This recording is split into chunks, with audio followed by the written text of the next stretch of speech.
నేపథ్యంలో ఇక్కడ నిలబడ్డ అభ్యర్థుల గురించి నేను మాట్లాడినా కూడా, ఇక్కడ మహబూబ్నగర్లో నిలబడ్డ అభ్యర్థుల గురించి మాట్లాడినా కూడా మాకు కాంగ్రెస్ అభ్యర్థితో పెద్ద పరిచయం లేదు. ఆయన మా ఉద్యమాన్ని ఎప్పుడు ఆదుకున్న చరిత్ర మాకు లేదు. ఆయన వంశీరెడ్డి కావచ్చు, ఇంకోరు కావచ్చు. కానీ మా అక్క షెడ్యూల్ కులాల వర్గీకరణ విషయంలో గౌరవ రాజశేఖర్ గారు ముఖ్యమంత్రి ఉన్న కాలంలో అఖిల పక్షంతో ఢిల్లీకి వెళ్ళి గౌరవ ప్రధానమంత్రి మన్మోహన్ సింగ్ గారిని ఒప్పించే ప్రయత్నంలో మా అక్క అఖిల పక్షంలో పాల్గొన్న రోజు నుంచి ఈ రోజు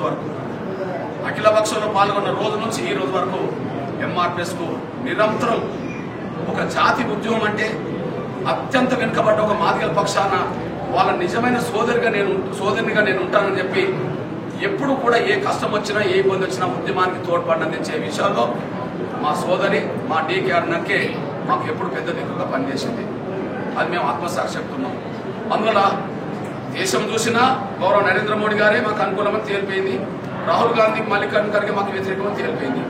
రాష్ట్రంలో చూసినా రేవంత్ రెడ్డి గారు కేసీఆర్ మాకు వ్యతిరేకమైన విషయం తేలిపోయింది. మా కిషన్ రెడ్డి గారి విషయం తేలిపోయింది.